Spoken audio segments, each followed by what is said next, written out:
varios días y en las horas que tenemos libres tenemos tiempo de conversar. Solamente deciros, como él acaba de indicar, que venimos desde el otro extremo de la península, precisamente, el sur y en el occidente, lo más al occidente. Bueno, me acompaña mi esposa y unos hermanos también de allí. Pero como lo que vamos a considerar es suficientemente importante y mucho más importante de lo que yo pueda decir acerca de mí mismo, vamos a dejar las reuniones para hablar de la palabra de Dios, ¿vale? Así que podemos hablar en las horas libres todo el tiempo que queráis. Bueno, pues si habéis estado atentos a lo que acaba de leer Josué, ahí hemos visto que la promesa de la venida del Espíritu Santo a los creyentes aparece en el Antiguo Testamento y el Señor Jesucristo la confirma en el Nuevo Testamento, ¿verdad? Zacarías habla de un manantial y el Señor Jesucristo dijo que vendría el Espíritu Santo a todos los creyentes. Y nosotros en este retiro vamos a hablar de la vida en el Espíritu, con mayúsculas. La vida en el Espíritu es lo que nos proponemos hablar. Un tema, creo, muy importante y además amplísimo. Así que, vida en el Espíritu. Pero no vamos a hablar del Espíritu en sí. Aunque muchos, o la mayoría, quizás entiendo que ya sabéis cosas acerca de la persona y la obra del Espíritu Santo, no vamos a hablar del Espíritu Santo, la neumatología, la obra general del Espíritu Santo, la obra especial de los cristianos. No vamos a detenernos en eso, aunque algunas cosas saldrán. Así que el énfasis va a ser fundamentalmente en la vida. La vida en el Espíritu, pero en nuestra vida. El estudio del Espíritu es algo que debéis hacer en vuestras iglesias, o con ayuda de vuestros ancianos, o por vuestra cuenta, un estudio bastante importante también. Así que vida en el Espíritu. Ahí nos vamos a centrar.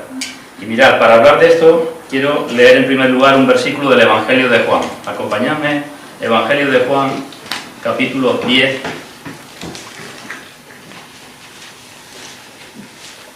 Juan 10, versículo 10. Es un versículo, creo que por todos conocido. Está hablando el Señor Jesucristo y dice: el ladrón no viene sino para hurtar y matar y destruir. Yo he venido para que tengan vida y para que la tengan en abundancia. Eso es lo que dice el Señor, ¿verdad? Y antes de continuar hablando, quiero que oremos todos al Señor, porque creo que esto es suficientemente importante lo que vamos a considerar en esta noche, aunque sea solo una introducción del asunto. Así que vamos a orar, acompáñame. Bendito Señor, gracias te damos porque nos permites estar aquí reunidos. Gracias te damos porque tú nos sacas de nuestra rutina de cada día y nos reúnes con hermanos, con hijos tuyos de otros sitios, de otros lugares, donde todos, unos y otros, podemos disfrutar de la comunión cristiana y donde esperamos que tú hables a nuestros corazones. Gracias, Señor, por todas tus bendiciones, las materiales, que son muchísimas, pero sobre todo las espirituales, que nos han alcanzado por medio de tu obra en la cruz. Venimos ante ti en esta noche porque queremos pedirte que tú obres en nuestros corazones. Tú ves cómo somos cada uno, las distintas circunstancias, las distintas edades, el distinto grado de conocimiento, y solamente eres tú, por medio de tu Santo Espíritu, el que puede hablar a nuestros corazones. Nosotros somos insuficientes para ello, pero pedimos, Señor, que tu obra no sea en vano en nosotros y que tú puedas ver en todos nosotros el fruto de tu aflicción y quede satisfecho. Necesitamos entender cada vez más tu palabra y necesitamos que tu Santo Espíritu nos ayude en esta comprensión para cambiar nuestras vidas. Gracias por todo. Amén. Bueno, pues fijémonos en ese versículo 10 que acabo de leer. Quizás no hayáis prestado atención, pero dice el Señor ahí dos cosas, ¿verdad? Yo he venido para que tengan vida, ¿y qué dice a continuación? Para que la tengan en abundancia. Fijémonos que está contrastando lo que ha dicho en la primera parte del versículo con lo que dice en la segunda. En la primera parte dice: el ladrón no viene sino para hurtar. ¿Para hurtar qué? Si el Señor dice: yo vengo a dar vida. Para hurtar la vida. El ladrón viene para eso. Y viene también para matar y destruir. Y en contraposición con matar y destruir, el Señor dice: yo vengo para dar vida en abundancia. ¿Veis el paralelismo, el contraste? Así que uno viene para hurtar, para quitarnos la vida. Otro viene para darnos la vida. Uno viene no solamente para quitarnos, sino para destruirla por completo, y otro viene para darnos vida en abundancia. Pues esa vida en abundancia es la vida en el Espíritu, de la cual vamos a estar hablando en estos días. ¿Comprendido? Vida en abundancia. Dos cosas sinónimas. Ahora bien, cuando miramos nuestras vidas, y la mayoría somos cristianos, ¿podemos decir que se cumplen en nosotros esas dos cosas que habla ahí el Señor? El Señor dice, yo he venido para que tengan vida. ¿Por qué? Porque según dice la palabra y creemos, estábamos muertos en delitos y pecados, ¿no es cierto? Así que el Señor viene para darnos vida. Así que tener vida espiritual es algo tremendo, ¿verdad? Ser cristiano es algo tremendo, algo importantísimo, algo por lo cual debemos estar siempre muy agradecidos al Señor. Pero el Señor no dice solamente eso, vengo para dar vida y para que la tengan en abundancia. Así que el objetivo final del Señor cuando se acerca a nosotros no es solamente darnos vida, sino darnos vida en abundancia. Eso es lo que el Señor desea, eso es lo que espera de nosotros. Por tanto, vida en el Espíritu es sinónima de vida en abundancia. Vida en el Espíritu es sinónima de vida que glorifica a Dios. ¿Recordáis el pasaje que dice Pablo? Si coméis o bebéis o hacéis cualquier otra cosa, hacedlo todo para la gloria de Dios. Esa es la vida en el Espíritu. Vida en abundancia, vida que glorifica en cualquier cosa. Si coméis o bebéis o cualquier otra cosa, hacedlo todo para la gloria de Dios. O de forma más sencilla, vida en el Espíritu es vida en santidad. ¿Quién tenía el Espíritu Santo sin medida? Evangelio de Juan, el Señor Jesucristo, ¿no? Le fue dado el Espíritu sin medida. ¿Tendría vida en el Espíritu el Señor Jesucristo? Pues de eso hablamos. Vida en santidad, a imagen y semejanza de la vida de nuestro Señor. Eso es lo que vamos a tratar. Y creo que es un asunto muy importante para todos. Jóvenes, menos jóvenes, mayores, los que conocemos, los que llevamos menos tiempo, los que llevamos más tiempo con el Señor. Así que vida en santidad.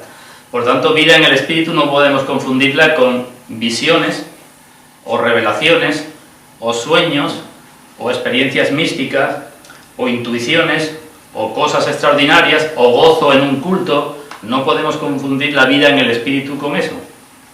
Esas cosas se dan en la persona que vive una vida en el Espíritu. Pero la vida en el Espíritu, repito, no es eso, ni debemos entenderla así. ¿Me seguís? Evidentemente una vida en el Espíritu manifiesta lo que la palabra dice, el fruto del Espíritu, que todos sabemos de memoria o casi de memoria, ¿verdad? ¿Lo sabemos? El fruto del Espíritu, el amor, gozo, paz, paciencia. Así que una vida en el Espíritu es aquella que manifiesta el fruto del Espíritu, una vida en abundancia, una vida en santidad que manifiesta el fruto del Espíritu. Pero ¿no es cierto que en muchos cristianos eso no es demasiado visible? ¿No es cierto? ¿No es cierto que la mayoría de los cristianos tenemos vida o decimos que tenemos vida, pero no tenemos demasiada vida en abundancia, demasiado fruto del Espíritu? ¿Tenemos más bien demasiada poca vida en el Espíritu? Creo que eso es lo que sucede. Y por eso digo que el tema que nos ocupa es muy importante. Sea cual sea la edad que tengamos, es tremendamente importante para nuestra vida cristiana. Mirad, vamos a ver otro pasaje en el Evangelio de Juan. Juan capítulo 11, versículo 44.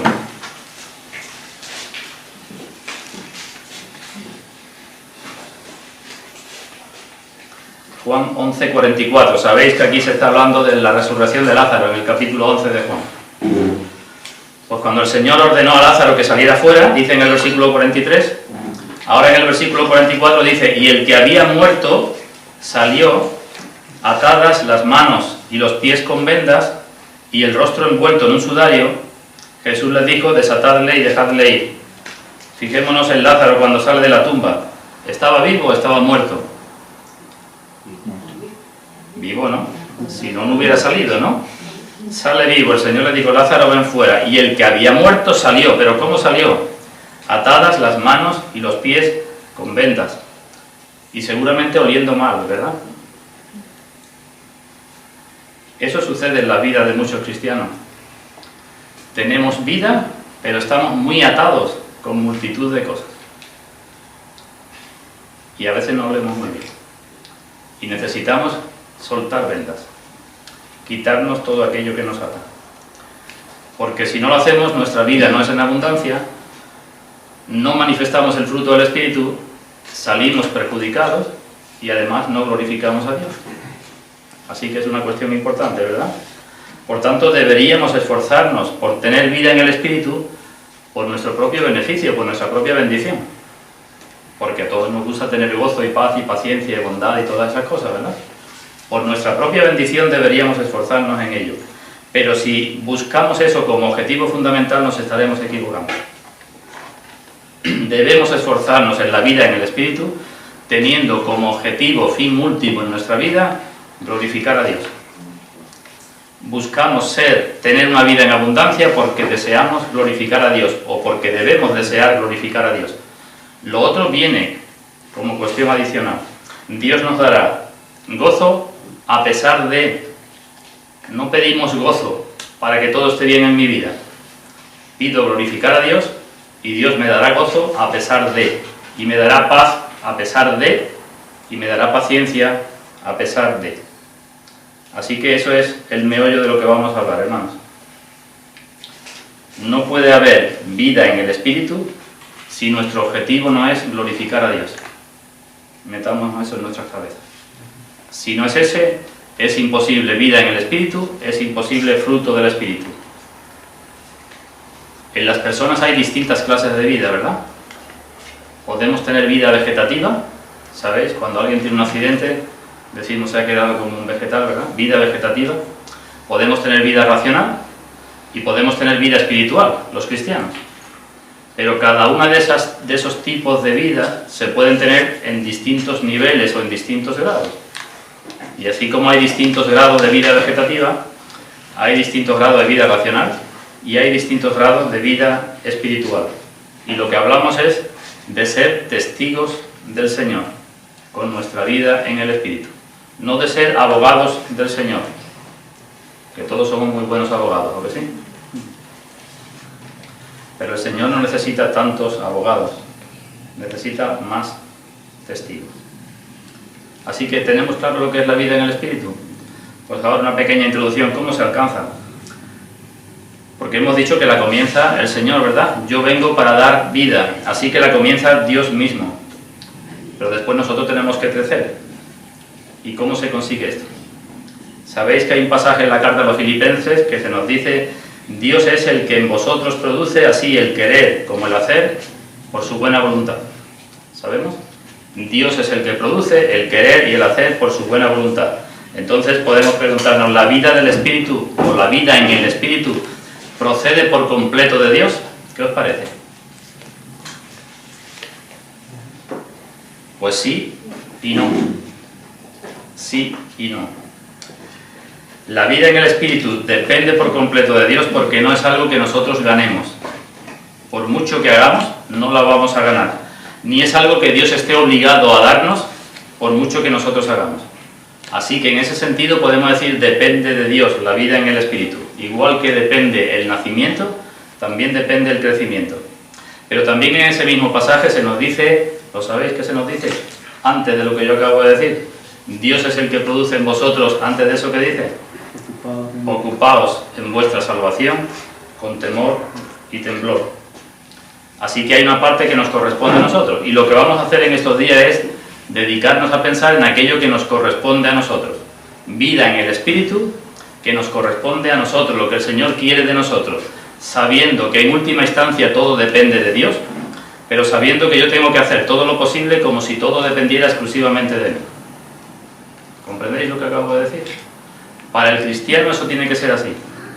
Hago todo como si todo dependiera únicamente de mí, aunque sé en última instancia que por mucho que haga no conseguiría nada y todo depende del Señor. ¿Comprendido?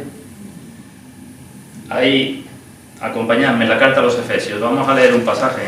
Efesios, capítulo 5.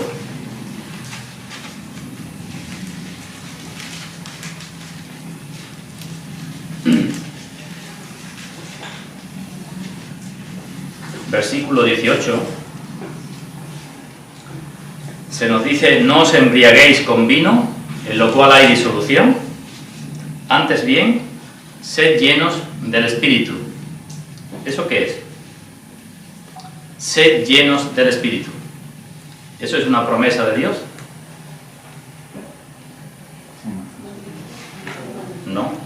es un mandamiento de Dios. Así que estamos hablando, o vamos a hablar, de vida en el Espíritu, y el Señor nos lo ordena a nosotros, ser llenos del Espíritu. Es decir, tendremos que ver aquello que nos corresponde a nosotros. Ser llenos del Espíritu es un mandamiento como cualquier otro mandamiento que aparece en la Escritura. Pues bien, pregunto ahora, ¿para qué son los mandamientos que tenemos en la Escritura? ¿Seguro que son para cumplirlos? Seguro, ¿no? Cuando Dios dice que amemos a Dios con todo nuestro corazón, nuestra alma, nuestra fuerza, nuestra mente y por encima de todas las cosas, ¿es un mandamiento para cumplirlo o no? ¿Lo cumplimos? Cuando Dios dice amad a vuestro prójimo como a vosotros mismos, ¿es un mandamiento para que lo cumplamos? ¿Lo cumplimos? Yo os invito a que penséis en los mandamientos que aparecen en la Escritura, entre ellos este, sed lleno del Espíritu. Y con toda seguridad, si sois honrados con vosotros mismos, diréis, no lo cumplo. Entonces, ¿para qué están dados los mandamientos? ¿Para qué os parece que están dados los mandamientos? Pues para que nos tomemos en serio la palabra de Dios, para que veamos cuán débiles somos para cumplir esos mandamientos, cuánta es nuestra debilidad y nuestro pecado, y para que sepamos qué hemos de pedir cuando oramos a Dios. Para eso están dados los mandamientos. ¿Comprendemos?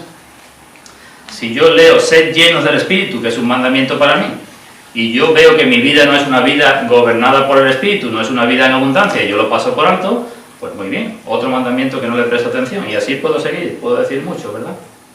Así que el mandamiento me dice a mí, párate un momento y piensa, ¿lo cumples? No, ¿qué tienes que hacer entonces? Cuando empezamos como cristianos no cumplíamos ningún mandamiento, ahora quizás cumplamos alguno.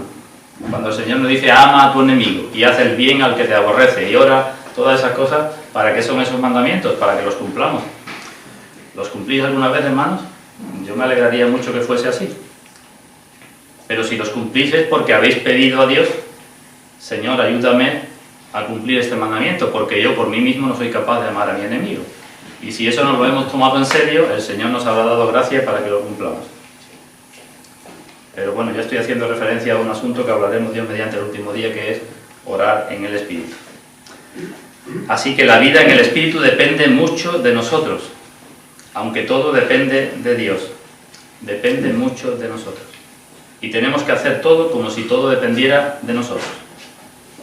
El Señor Jesucristo dice, si vosotros siendo malos, conocemos, sabéis dar buenas dádivas a vuestros hijos, cuánto más vuestro Padre Celestial dará el Espíritu Santo a los que se lo pidan.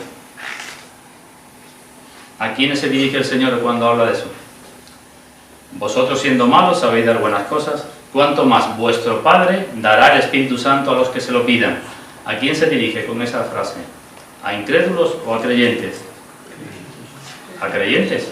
Vuestro Padre dará el Espíritu Santo a los que se lo pidan. Un incrédulo no pide el Espíritu Santo, ni se dirige a Dios como Padre, ¿verdad? Así que ahí hay una promesa. Nuestro Padre dará el Espíritu Santo para que tengamos vida en el Espíritu a aquellos que lo pidan con insistencia. Esa es la abundancia de la vida en el Espíritu. La vida en abundancia. El problema es que quizás los mandamientos de Dios no los tengamos muy presentes, y el problema es que quizás pidamos demasiado poco a nuestro Padre, que puede darnos el Espíritu Santo. ¿Vemos la importancia del tema? Termino con unas palabras finales. Bueno, más de una, porque Josué me ha dicho que puede ser más, ¿no? ¿Cuántas horas vivimos al día? Tengo un problema con las gafas, que si me las pongo no veo de cerca, y si me las quito no veo las caras. ¿Cuántas horas vives al día, chico? 18. ¿18? Vivimos 24, ¿no? Cada día 24 horas, aunque estemos dormidos. Pues hemos de entender entonces que si queremos vida en el Espíritu, la vida en el Espíritu tiene que abarcar todo nuestro tiempo. O es eso, o no puede ser nada. ¿Comprendido entonces? No podemos querer tener vida en el Espíritu en cuestión de momentos, en cuestión de lugares, en cuestión de tiempos, por ejemplo aquí, qué bien vamos a estar en el campamento, pero cuando me vaya, o qué bien estoy en el culto o en la reunión que tuve con los hermanos. La vida en el Espíritu, si es vida en el Espíritu, tendrá que influir o tendrá que gobernar nuestras 24 horas del día. Porque no podemos tener vida en el Espíritu aquí y cuando salgamos de aquí y subamos la escalera, pues empecemos con nuestra actitud a contristar o a apagar o a entristecer al Espíritu. ¿Lo entendemos, verdad? La vida en el Espíritu o abarca todo o no abarca nada. Y doy un paso más. ¿Cómo somos? ¿Seres simples o seres compuestos? No voy a entrar en la discusión de la tricotomía o dicotomía. ¿Sabéis de eso? Espíritu, alma y cuerpo, o cuerpo y una parte espiritual. No entremos en eso.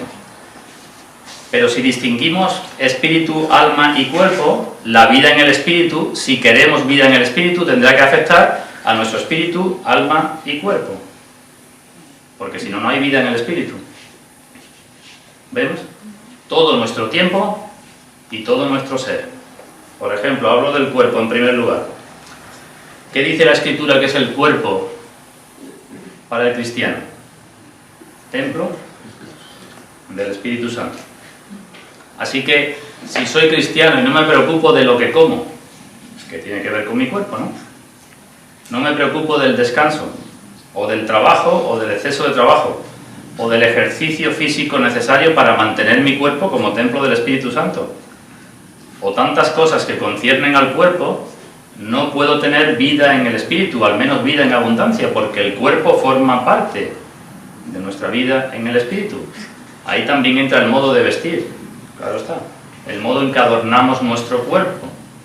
¿Podemos adornar nuestro cuerpo de cualquier forma, deshonrando al espíritu, para luego pedir tener vida en el espíritu? Dice el apóstol, habéis sido comprados por precio. Glorificad pues a Dios en vuestro cuerpo y en vuestro espíritu, los cuales son de Dios. Y respecto al alma, ¿debemos tener cuidado o no debemos tener cuidado para tener una vida en el espíritu? ¿Qué debemos pensar? La palabra lo dice. En esto pensad, ¿en qué?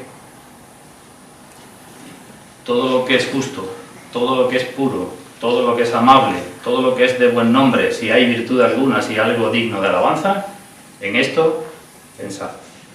Así que si llenamos nuestro pensamiento, y hoy los jóvenes llenáis mucho vuestro pensamiento, porque la moderna tecnología nos hace estar siempre pendientes de muchas cosas.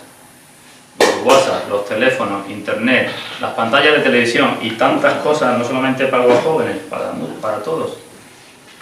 Si llenamos nuestra alma, nuestros pensamientos de estas cosas, difícilmente podremos tener vida en el espíritu. Algunos dicen, somos como una esponja, ¿no? La mojamos, la empapamos y cuando apretamos, ¿qué va a salir? Vida en el espíritu o lo último que nos han dicho por un WhatsApp. Y en cuanto a nuestro espíritu, también es fundamental que tengamos esto presente. Cuando oramos, ¿cómo estamos llamados a hacerlo? Y la palabra dice, en el espíritu, ¿no? ¿Por qué? Porque otro tipo de oración prácticamente no sirve. Cuando leemos la palabra, ¿cómo hemos de leerla? ¿Pensáis que puede uno acercarse a leer la Biblia para que el Señor le hable sentado, por ejemplo, en el salón de su casa, donde pasa el hermano, el padre, la madre, donde la televisión está puesta, donde hay... ¿Puede uno leer la Biblia así? ¿Puede decir que estoy buscando la dirección de Dios? ¿Se puede leer de cualquier modo? O cuando meditamos, o cuando practicamos la comunión con los hermanos. Así que vida en el Espíritu que abarca todo nuestro ser y todo nuestro tiempo. Y no busquemos, repito, antes nuestro propio bienestar, sino antes y sobre todo la gloria de Dios. Dios busca adoradores que adoren en espíritu y en verdad. Así que no os conozco y sé que venís de distintas iglesias, pero vida en el espíritu no consiste en estar en un culto dando saltos de alegría y todos muy contentos porque llega la época o el momento o la media hora de dar saltos. Eso no es vida en el espíritu. Donde hay desorden, difícilmente hay vida en el espíritu. No puede haber vida en el espíritu, y conocemos cuando, por ejemplo, la alabanza de una iglesia es llevada por jóvenes que no son ni siquiera creyentes, ¿Puede llevar la alabanza a Dios un grupo de jóvenes incrédulos? ¿Eso será alabanza a Dios en el Espíritu? Podríamos decir muchos ejemplos, pero os voy a poner 3 solamente para que veáis la importancia del asunto. ¿Creemos que el Espíritu de Dios se mueve especialmente cuando la Iglesia está reunida, cuando se predica fielmente la palabra? ¿Creemos o no?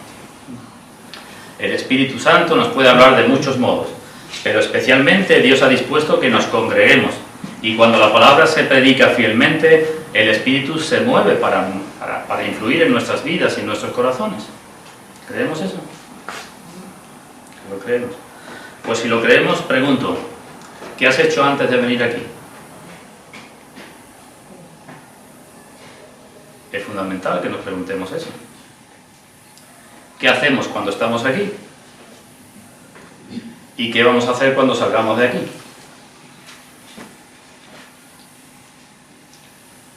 ¿Queremos vida en el Espíritu? Es algo tremendo. Pero ¿nos preparamos antes de venir al culto?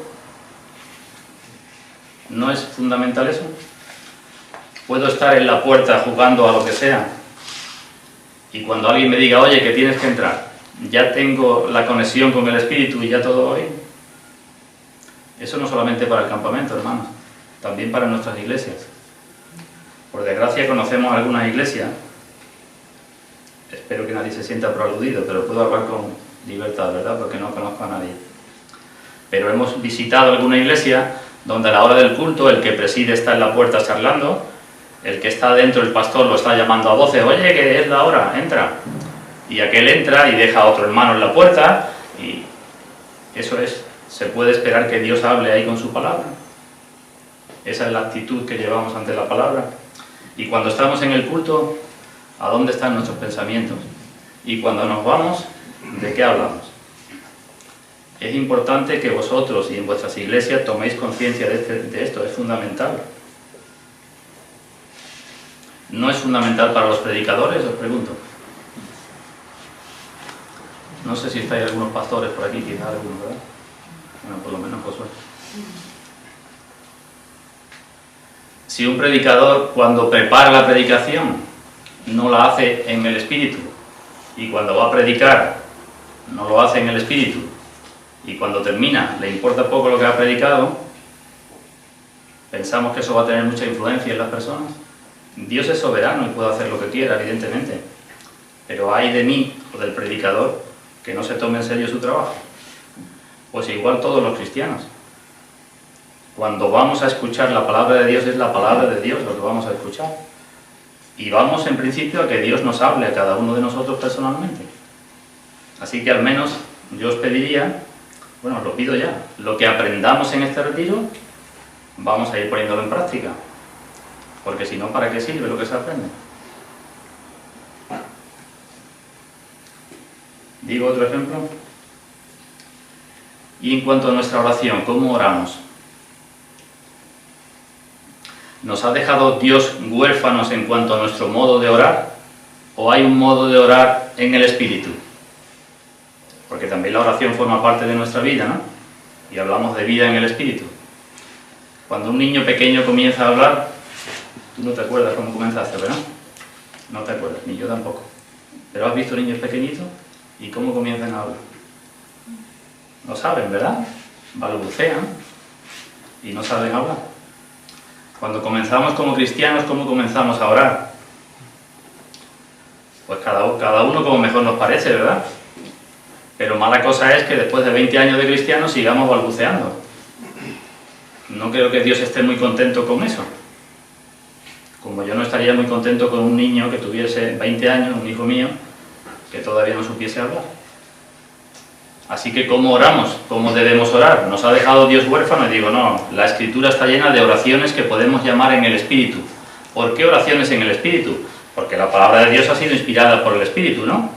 Y si el Espíritu Santo ha querido que aparezcan en la Escritura tantas oraciones, será para que aprendamos de esas oraciones, inspiradas por el Espíritu, dichas en muchos casos por hombres llenos del Espíritu Santo. Luego, debemos de aprender a orar en el Espíritu, debemos analizar nuestras oraciones y compararlas con las que aparecen en la Escritura. Yo os invito, si queréis os doy una lista de muchos pasajes donde aparecen oraciones, para que comprobéis vuestras oraciones o las oraciones que normalmente escuchamos en las iglesias con las oraciones que aparecen en la Escritura. Otro ejemplo. Y podíamos seguir. En cuanto a la evangelización, todos debemos evangelizar y llevar el Evangelio, ¿verdad? No. Es el encargo que nos dio el Señor. ¿Cuándo fueron a evangelizar los apóstoles? ¿Sabemos? Libro de Hechos. ¿Lo leemos? Hechos capítulo 1.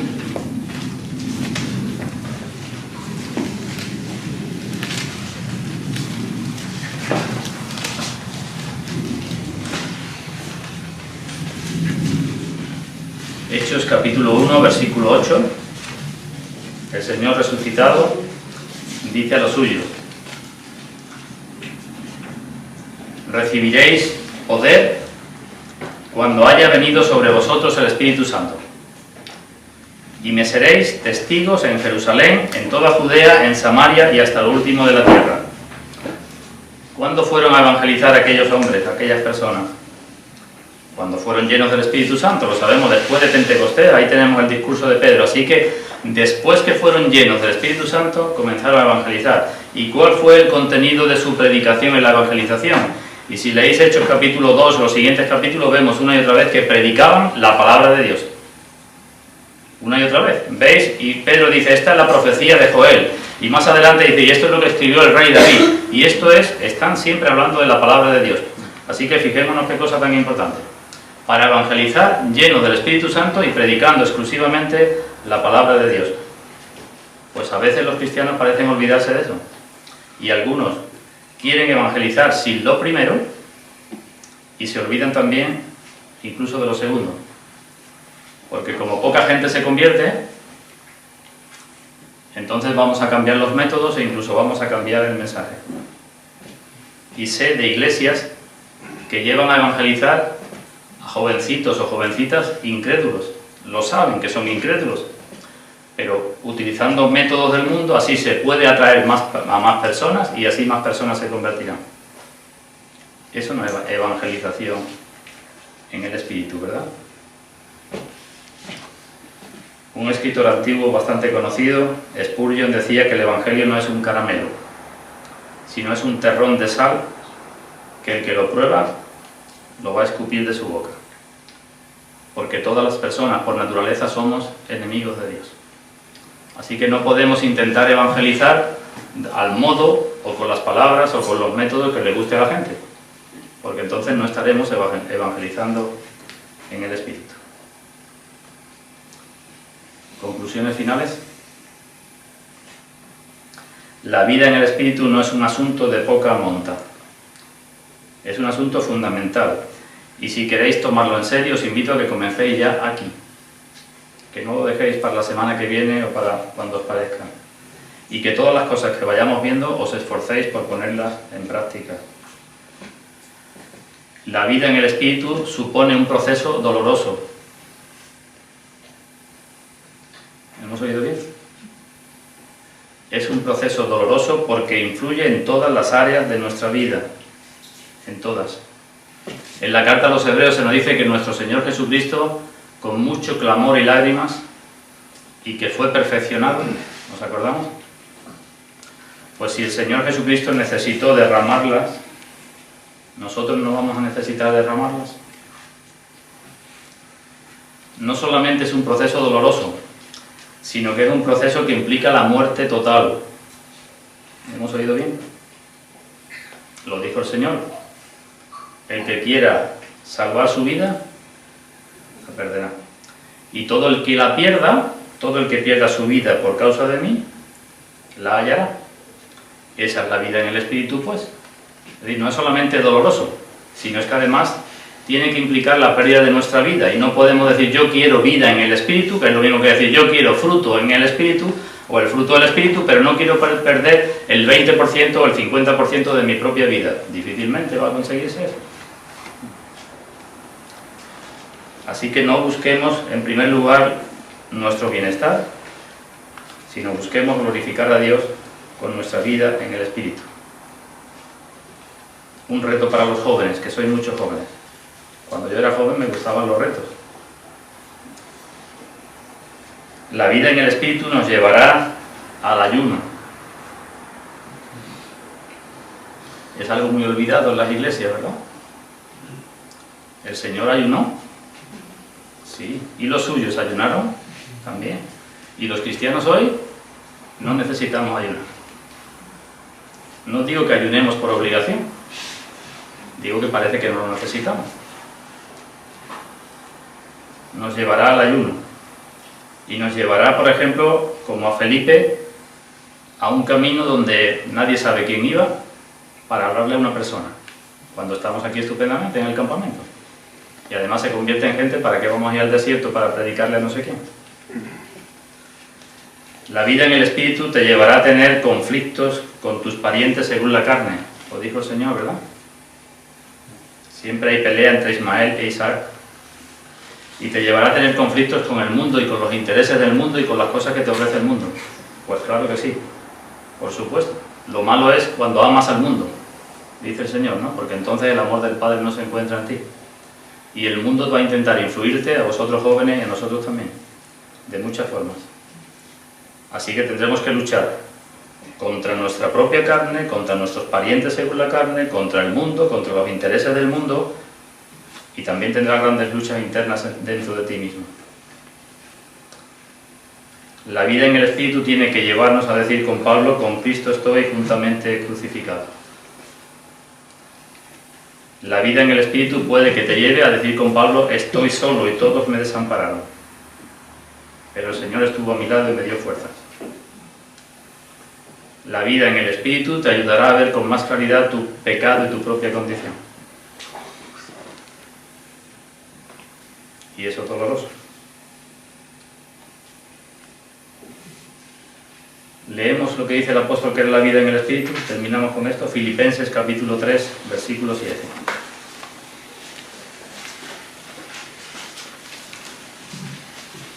Filipenses 3, 7. Esto es un modo de expresar la vida en el Espíritu. Filipenses 3:7, cuantas cosas eran para mi ganancia, las he estimado como pérdida por amor de Cristo. Eso es vida en el Espíritu.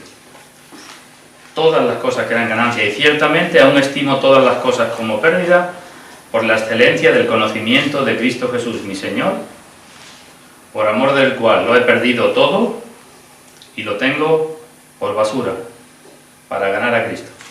Y ahí sigue, después en el versículo 10, a fin de conocerle. Fijemos el versículo 10. Todo esto lo he perdido y lo tengo por basura a fin de conocerle. ¿Y qué dice? Y el poder de su resurrección, vida en el Espíritu. ¿Pero qué más? La participación de sus padecimientos, llegando a ser semejante a él en su muerte. El reto para los jóvenes y para los mayores, hermanos y hermanas. ¿Habéis probado alguna vez a pedirle al Señor eso? Yo os invito a que lo hagáis. Pedirle al Señor: quiero conocerte y quiero conocer en mí el poder de tu resurrección, que va unido, que lleva implícito la participación de tus padecimientos. Porque no hay una cosa sola. No hay gloria sin cruz, como sabemos, ¿verdad? Cuando oramos así, seguramente el Señor nos mostrará muchas cosas, muchísimas cosas. Quizás dejemos de orar así durante un tiempo porque nos dé cierto reparo, cierto miedo. Pero aceptemos el reto y sigamos adelante. Vida en el Espíritu. Pero no quiero terminar la introducción presentando un panorama sombrío, que parece que todo es doloroso y todo es duro. El testimonio de miles de cristianos. Y si me permitís decirlo, el mío propio, hasta donde puedo decir esto, es que merece la pena. Cuanto más se conoce esa vida, más se quiere y más se esfuerza uno por ella, y más la desea y más la anhela y más la busca. Merece la pena. La vida en el Espíritu no es dar un paso al frente y levantar la mano. Yo podría hacerlo en esta noche, ¿verdad? ¿Quién quiere tener vida en el Espíritu? ¿Quién quiere aceptar tener esta vida? Y alguno que levante la mano y ya está. Eso no es vida en el Espíritu, hermanos. La pregunta que os invito a que os hagáis cada uno esta noche, si queréis, es esta: ¿quiero yo esta vida? ¿La quiero o no la quiero? Y si digo que sí, ¿cuánto estoy dispuesto a pagar y a esforzarme por ella? Porque no es decir yo la quiero, tiene un coste. ¿Cuánto estoy dispuesto? Y os invito, repito, a que empecéis ya en este retiro. Todos necesitamos la vida en el Espíritu, todos. Y yo también la necesito, evidentemente. Y aquí debemos buscarla todos con insistencia, yo también, porque aquí me voy a encontrar en situaciones, y quizá vosotros también, nuevas, completamente nuevas para mí. Muchas situaciones que tendré que abordar cada día con vosotros en la comunión de los hermanos, y tendré que ver si lo estoy haciendo en el Espíritu o cómo lo estoy haciendo. Así que es algo para todos. Todos vamos a pasar por situaciones por donde nunca hemos pasado. Y todos somos aprendices en la escuela del Señor. Pues que Dios derrame su bendición en todo este tiempo y Dios quiera que salgamos de aquí fortalecidos y por lo menos con mayor compromiso para vivir en el Espíritu. Que así sea. Amén.